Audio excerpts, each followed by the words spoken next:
নমস্কার, কেমন আছেন আপনারা? কণিকার চ্যানেলে আপনাদের সবাইকে স্বাগত। এই দেখুন, বৃষ্টি হয়ে একদম পুকুর ভর্তি হয়ে গেছে চারদিক।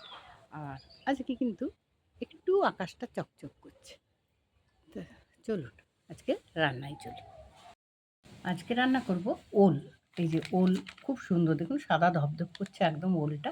এই ওলটাকে আমি কেটে নিচ্ছি। এত সুন্দর ওলটা কাটতে গিয়ে ফেটে যাচ্ছে।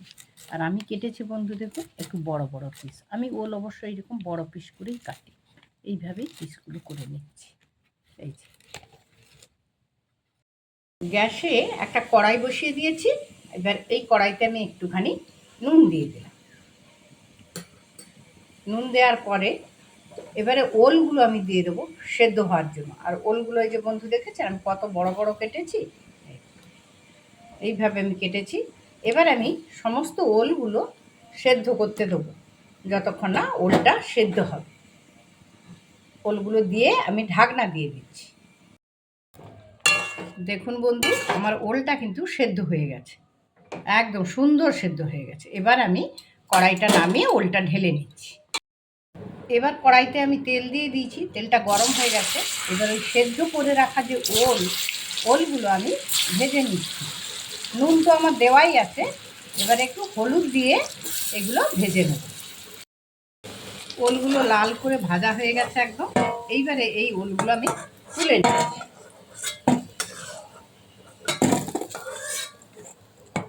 ওলগুলো আমার ভাজা হয়ে গেছে। এবারে নুন হলুদ মাখিয়ে রাখা কিছু চিংড়ি মাছ আমি হালকা করে ভেজে নিই। চিংড়ি মাছটাও ভেজে তুলে নিই। কড়াইতে তেল গরম হয়ে গেছে। এবারে দিয়ে দিচ্ছি একটুখানি দারচিনি, দুটো ছোট এলাচ, কয়েকটা লবঙ্গ দিয়ে দিলাম।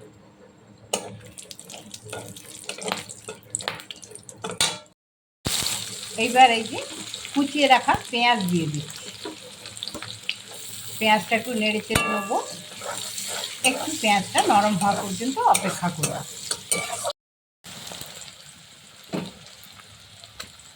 এইবার আমি রসুনটা দিয়ে দিই। রসুন ছেঁচে রেখেছি, বাটিনি। এই রসুন ছেঁচাটা দিয়ে দিলাম পেঁয়াজের সঙ্গে। রসুনের কাঁচা গন্ধটা চলে যাওয়ার পরে আমি পেঁয়াজ বলছি, সরি ভুল হয়ে গেল, টমেটো দিয়ে দিলাম।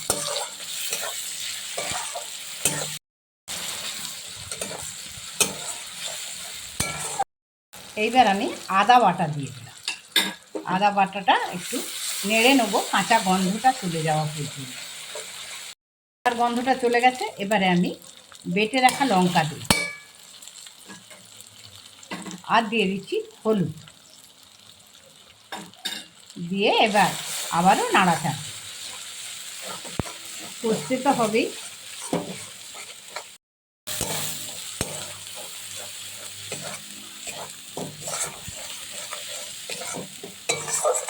একটু অল্প জল দিয়ে দিচ্ছি, দিয়ে মশলাটা আবার কষিয়ে নিই।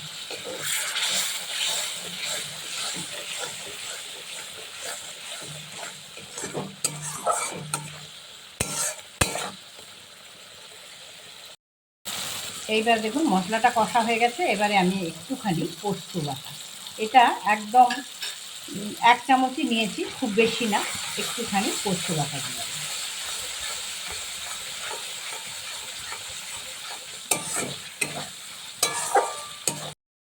এইবার আমি একটু টক দই ফেটে রেখেছিলাম, একটুখানি ময়দা দিয়ে, আপনাদের আগেও বলেছি যে ময়দা দিয়ে যদি ফাটা হয় তাহলে দইটা ফেটে যায় না। তাই খুব অল্প ময়দাটা, আবার একটুখানি, বেশি না, নাহলে চটচটে হয়ে যায়। তো এবারে এই মশলাতে টক দইটা দিয়ে দিই। ওলে যদি একটু টক দই পড়ে না, টেস্ট খুব ভালো হয় আমার মনে হয়। জানি না আপনাদের কি মনে হয়, আপনারাও বলবেন আমাকে। মশলাটা আমার সুন্দর কষা হয়ে গেছে। এবার পরিমাণ মতন আমি জল দিয়ে দিচ্ছি। এবারে ঝোলটা একটু ফুটে যাক।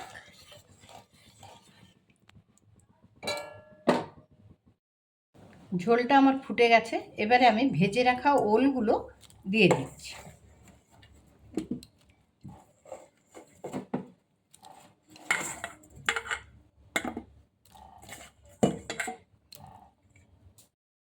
এবারে স্বাদ মতন নুন আর মিষ্টি।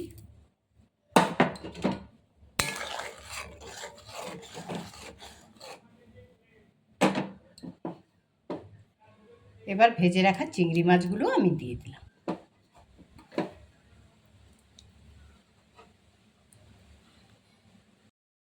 আমার চিংড়ি মাছ দিয়ে ওলের ডালনা কিন্তু কমপ্লিট। ওলগুলো তো আগেই আমি সেদ্ধ করেছিলাম। এবারে আমি একটু নেড়ে নিচ্ছি। দেখুন কত সুন্দর হয়েছে বন্ধু। আর এবারে আমি একটু ওপর থেকে ছড়িয়ে দেবো গুঁড়ো মশলা আর একটু ধনে পাতা ছড়িয়ে দেবো।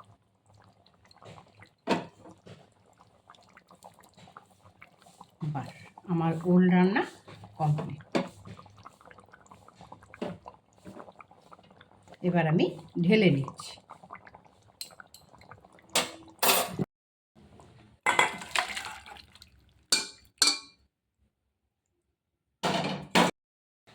তাহলে বন্ধু, আমার কিন্তু ওল দিয়ে চিংড়ি মাছ আজকের রেসিপি আমার রান্না কমপ্লিট। আপনারা সবাই ভালো থাকবেন। যারা সাবস্ক্রাইব করেছেন তাদের সবাইকে আমার অকুণ্ঠ ভালোবাসা, ধন্যবাদ।